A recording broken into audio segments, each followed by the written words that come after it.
अस्सलाम वालेकुम। आज के इस लेक्चर में मैंने आपको कैश बुक करानी है। लास्ट लेक्चर हमने अपने कैश बुक का क्वेश्चन नंबर 1 और 2 किया।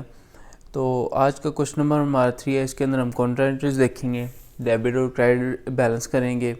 इसके अंदर हमारा परफॉर्मा वही सेम रहेगा, जिसमें सीरियल नंबर आ जाता है, detail, VN, voucher number, ledger folio, cash और बैंक। हम डबल कॉलम कैश बुक कर रहे हैं, इसलिए हमारे 2 कॉलम यूज़ होते हैं। सिंगल करते हैं तो सिर्फ एक अमाउंट का कॉलम होता है। और आगे जो हम क्वेश्चन करेंगे ट्रिपल कॉलम, उसके अंदर एक डिस्काउंट का कॉलम भी ऐड होगा। तो आज हमारा डबल कॉलम कैश बुक का क्वेश्चन नंबर 3 के साथ। तो पेज नंबर हमारा 260 है। शुरू करते हैं। इसके अंदर कॉन्ट्रेंटिज भी हम देखेंगे और ये होता कैसे है वो भी देखते हैं। सबसे पहले इसकी स्टेटमेंट मैं पढ़ देता हूँ। Record the following transaction in the cash book double column of Faisal and find out the balance at the end of the month. महीने के आखिर पे हमने एक कैश बुक तैयार करनी है और बैलेंस उसका निकालना है, फजल का, और इसकी ट्रांजैक्शन रिकॉर्ड करनी है कैश बुक में। तो सबसे पहली 2015 फर्स्ट सितंबर को हो रही है। कैश बैलेंस लिखा हुआ है, इसकी कोई एंट्री पास नहीं होती। कैश बैलेंस ये वही है जो हमारे पास कैश है, मतलब पहले से बिज़नेस स्टार्ट हुआ है और हम उसका बैलेंस निकालने लगे हैं।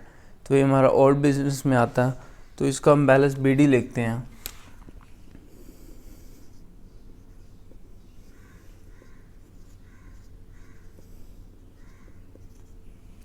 और अमाउंट है हमारी 67,000।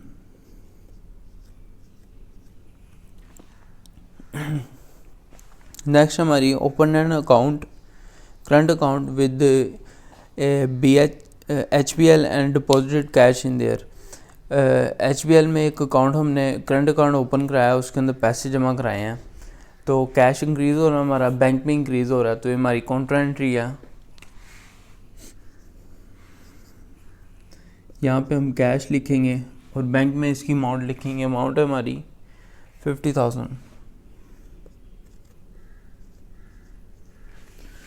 और यहाँ पे बैंक लिखेंगे और कैश में इसकी अमाउंट लिखेंगे हम 50,000। और हमारा LF में हम इसे लिख देंगे C, कॉन्ट्रा एंट्री।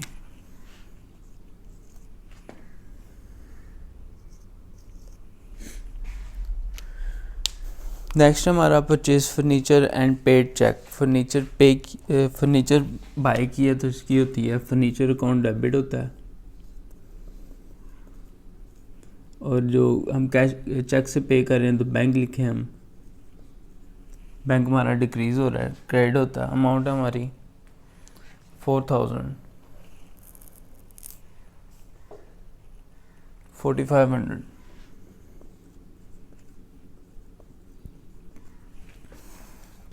यहाँ पे हमारा स्टेटस बैंक का जो आ रहा है वो हमारा आ रहा है क्रेडिट साइड पे। सीरियल नंबर हमारी 5 है।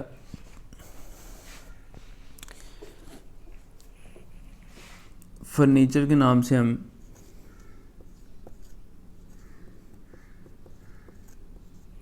इसे क्रेडिट करेंगे बैंक के कॉलम में 4,500 से। नेक्स्ट हमारा कैश सेल्स। कैश हमारा इंक्रीज़ होता है और सेल्स हमारी रेवेन्यू क्रेडिट में लिखी जाती है। तो अमाउंट है हमारी 5,000। कैश का हमारा वहाँ पे स्टेटस आ रहा है डेबिट में इसकी पोस्टिंग करेंगे। सीरियल नंबर हमारा 6 है और सेल्स के नाम से होगी। कैश के कॉलम में इसकी अमाउंट लिखेंगे 1,000 से।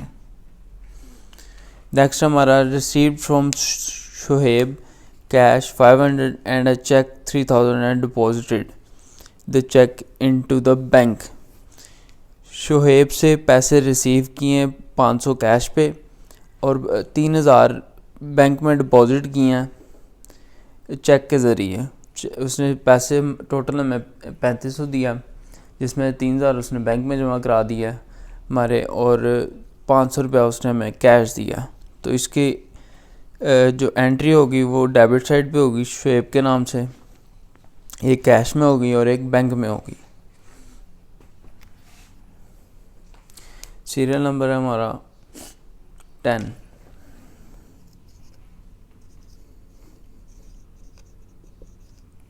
कैश उसने हमें दिया है 500 और जो बैंक में हम डिपॉजिट करा रहे हैं वो है 3000 अमाउंट।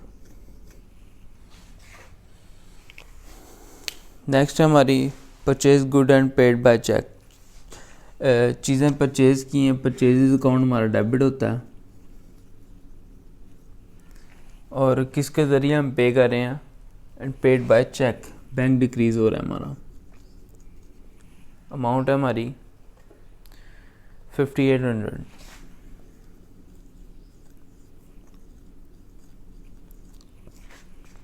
यहाँ पे हमारा बैंक का स्टेटस है क्रेडिट साइड पे। क्रेडिट पे इसकी पोस्टिंग करेंगे। सीरियल नंबर हमारा 15 है। परचेजेस के नाम से हम करेंगे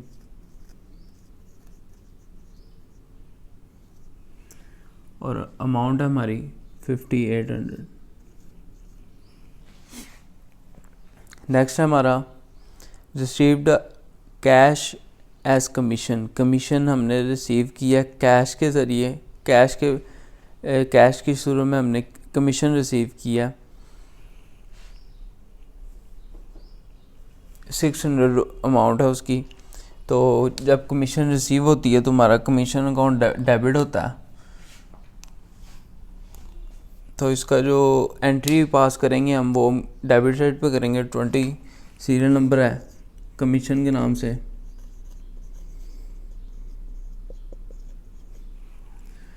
और अमाउंट हम लिखेंगे कैश के कॉलम में 600 रुपीज़।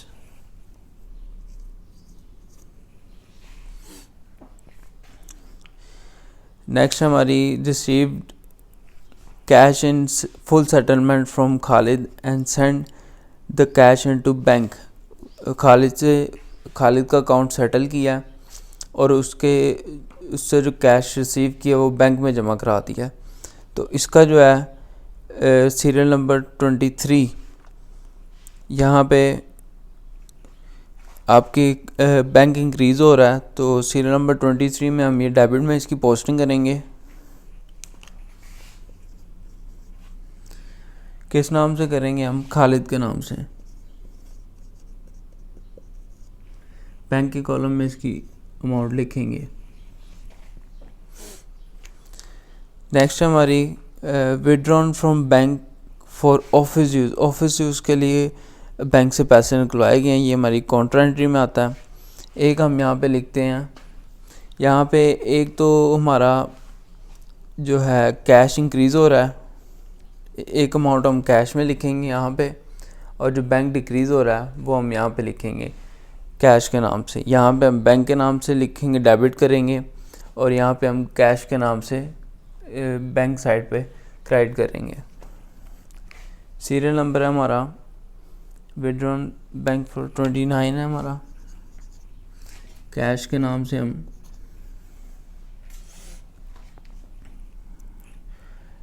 यहाँ पे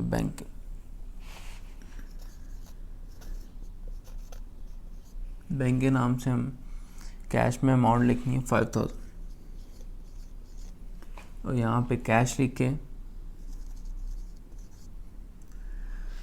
बैंक के कॉलम में लिखनी है। ये हमारी काउंटर एंट्री में आता।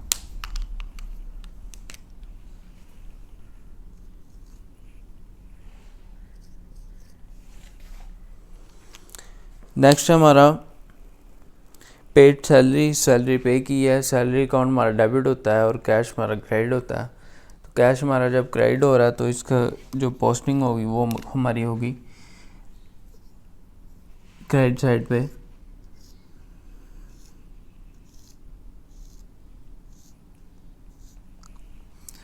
सैलरी के नाम से। सीरियल नंबर है हमारा 30।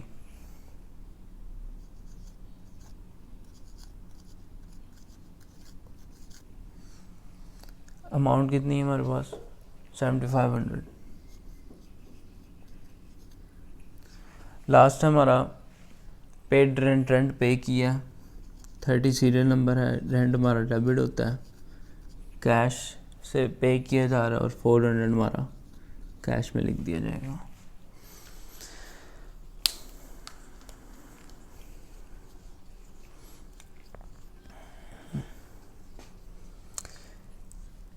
इसे हम एनालाइज कर लेते हैं, इसके अंदर कोई मिस्टेक ना हो। सबसे पहले हमारा कैश बैलेंस आता है। कैश बैलेंस में हम इसकी कोई एंट्री पास नहीं होती, कैश बैलेंस लिखते हैं, कैश बैलेंस BD लिखते हैं, कैश में एंट्री पास करते हैं। नेक्स्ट हमारी ओपन अकाउंट HBL में अकाउंट खुलाया, deposit into bank counter entry थी। कैश के नाम से हमने बैंक में इसकी एक अमाउंट लिखी, बैंक इंक्रीज़ हो रहा है, और दूसरा क्रेडिट में इसकी कैश इंक्रीज़ हो रहा है, बैंक के नाम से हमने कैश में इसके क्रेडिट किया। नेक्स्ट हमारा purchases furniture and paid by cheque. Furniture purchase किया और बैंक से पे किया है, परचेज अकाउंट हमारा क्रेडिट होता है, क्योंकि बैंक हमारा डिक्रीज़ हो रहा है तो इसकी एंट्री हमारी क्रेडिट साइड पे होती है। परचेज लिख के हमने 5800 से क्रेडिट कर दिया। नेक्स्ट हमारा कैश सेल्स, कैश से चीज़ें बेची गई हैं, कैश सेल किया गया कुछ ना कुछ, तो हमारा सेल्स अकाउंट डेबिट होता है, और 1000 रुपीज़ हमने कैश के कॉलम में अमाउंट लिखनी होती है।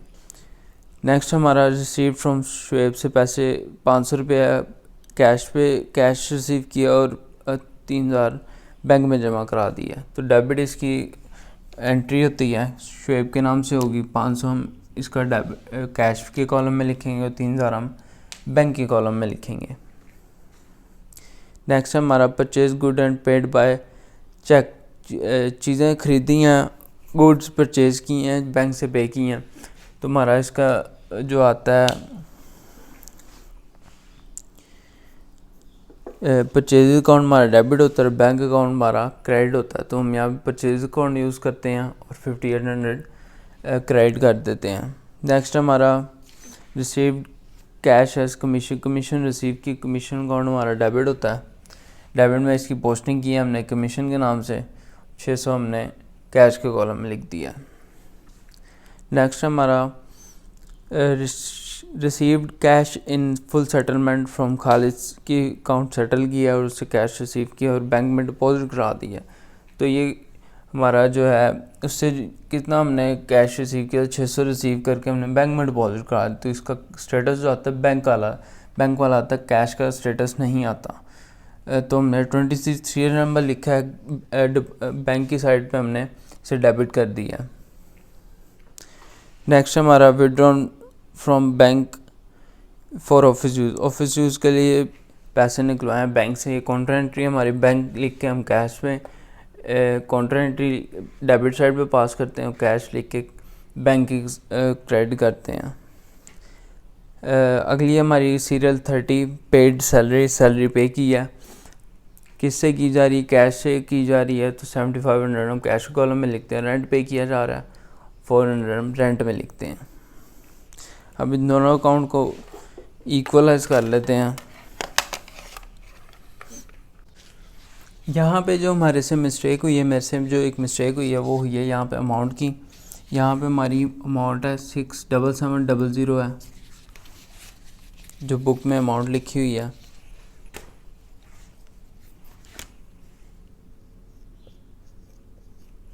ये हमारी बैलेंस में आनी थी, तो हमारा इसका जो नीचे मैंने बैलेंस निकाला वो भी ठीक नहीं आएगा उस अमाउंट की वजह से, तो इसका दोबारा बैलेंस करते हैं। 67700 प्लस 1000 प्लस 500 प्लस 600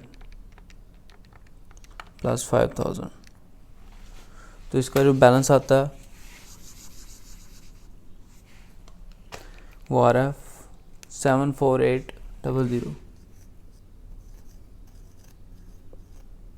ये इसका बैलेंस आता है, वो था 500। यहाँ पे जो मैंने अमाउंट लिखी है वो 500 आनी है।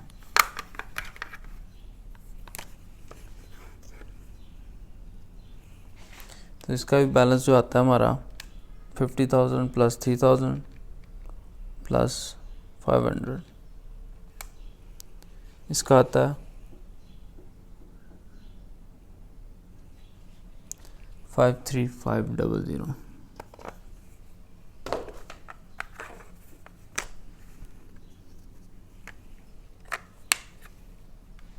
तो 74800 को जब हम कैश के कॉलम से क्रेडिट साइड से माइनस करते हैं, 74800 माइनस 50,000 माइनस 7500 माइनस 400, तो हमारा जो बैलेंस आ रहा है, बैलेंस CD वो आ रहा है 16900, और बैंक के कॉलम का जो आ रहा है हमारा 53500 माइनस 4500 माइनस 4800 5800 माइनस 5000, इसका आ रहा है 38200। ये इसका बैलेंस आ रहा है कैश का और बैंक साइड का। तो इन दोनों को जो हम टोटल कर लेते हैं, इसका जो आ रहा था 74800 और इधर का आ रहा है 53500। दोनों अकाउंट हमने इक्वलाइज कर लिए हैं। इसके अंदर डेबिट और क्रेडिट हमने देखा है। कैश का हमारा जो टोटल आया है वो 74800 आया, बैंक आया 53500। कैश को कैश के कॉलम से माइनस करते हैं तो हमारा जो अमाउंट आती है 16900 आ रही है, और बैंक को बैंक से कर रहे हैं तो 38200 हमारा बैलेंस आ रहा है। यहाँ पे जो मैंने मिस्टेक की थी वो ये बैलेंस की थी 67700 वाली, और यहाँ पे एक खालिद वाली की थी। बैंक वाली साइड पे 500 अमाउंट लिखनी थी, मैंने 600 लिख दी थी। तो इससे ये पता चल रहा है कि अगर एक भी हमारा कोई भी अमाउंट हमने गलत लिख दिया, कोई ट्रांजैक्शन या रिकॉर्डिंग हमने गलत कर दी, तो हमारा जो आंसर है वो गलत आएगा, जिससे हमारा क्वेश्चन गलत हो जाएगा। तो ये हमारा क्वेश्चन नंबर 3। इसके अंदर कोई इशू है, कोई प्रॉब्लम है, आप ज़रूर बताएं कमेंट सेक्शन में। आज के लिए इतना ही। अल्लाह हाफिज़।